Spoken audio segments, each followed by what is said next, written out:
documentários, grandes produções, grandes ideias, grandes mensagens. A série Documentários traz para a televisão filmes e vídeos que revelam aspectos surpreendentes e reflexivos sobre a construção de uma sociedade mais justa e feliz. Assista aos documentários exibidos aos sábados e domingos aqui na sua TV Suprem.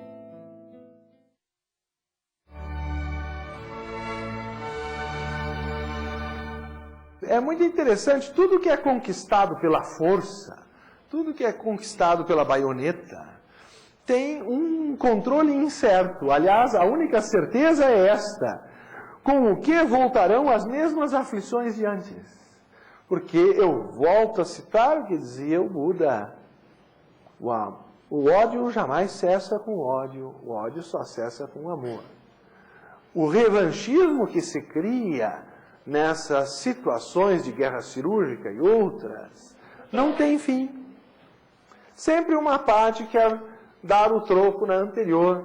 Nós temos que cuidar até para não recriarmos as cruzadas em pleno século XXI.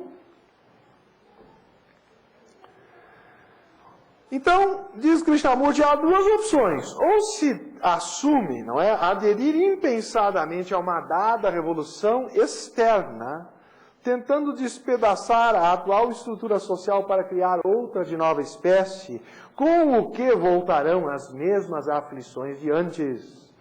Ou considerar a possibilidade de uma revolução total, não parcial ou meramente física, na qual a psique possa atuar numa relação inteiramente diferente com a sociedade.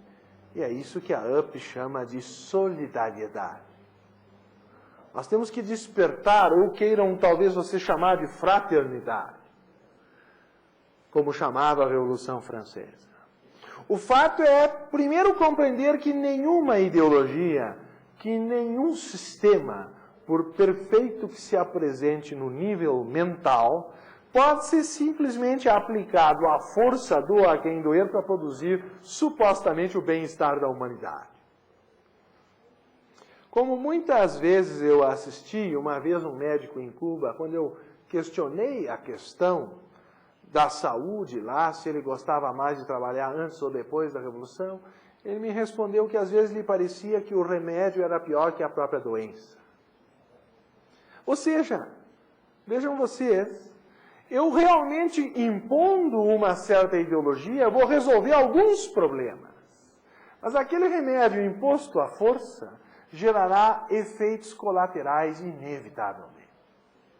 A menos que venha de um amadurecimento coletivo da consciência humana, a paz jamais irá estabelecer-se. Jamais as armas conquistaram uma paz duradoura. E eu daria um exemplo muito nobre, um exemplo histórico, não uma mera especulação utópica, que é a unificação da Europa. O processo começou em 1993, e eu diria que culmina no euro, que é uma consolidação dessa unificação no plano monetário. E aí, países sacrificaram suas moedas para que aquilo acontecesse. E, portanto, em 2002.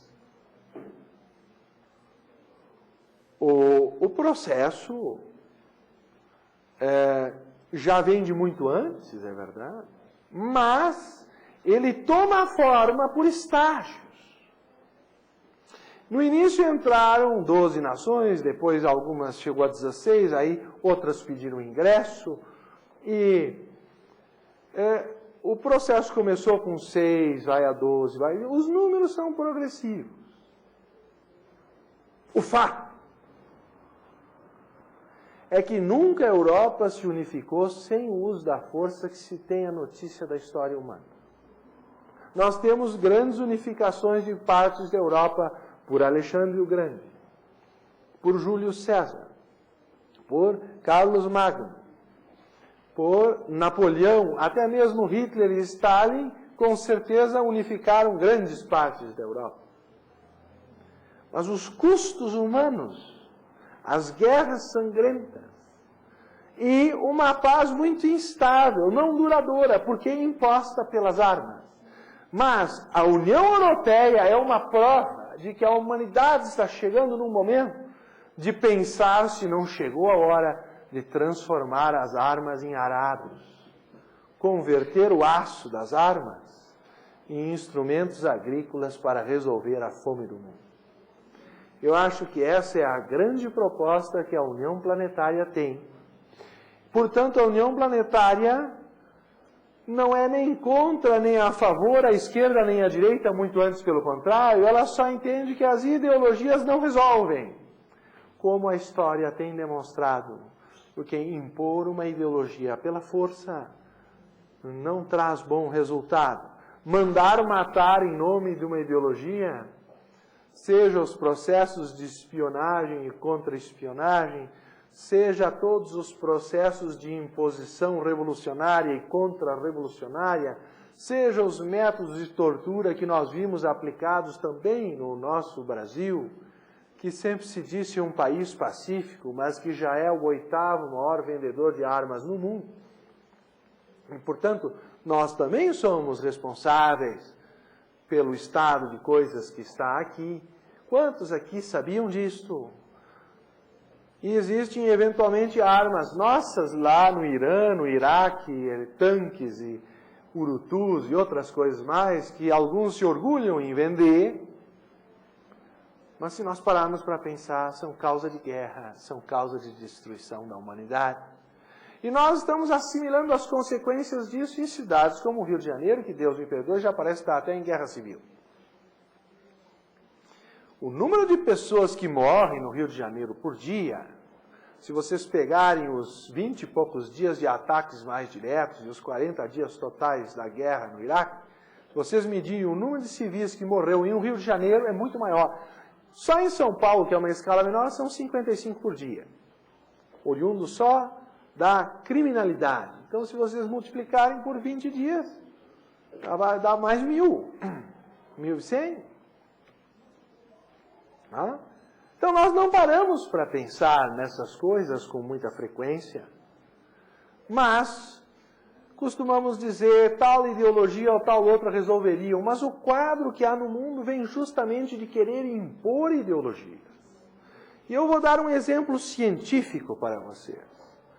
Uma das coisas que tem colocado a ciência em perplexidade é que desde os tempos aristotélicos, e passando por toda uma evolução da criação do método científico a partir de Bacon, atribuído em parte o início desse crescimento a Descartes no discurso do método e tudo mais, nós vamos ver uma ideia de uma lógica mutuamente excludente, ou A ou B. Se A é verdade, B é falso, se B é verdadeiro, ou é ou não é.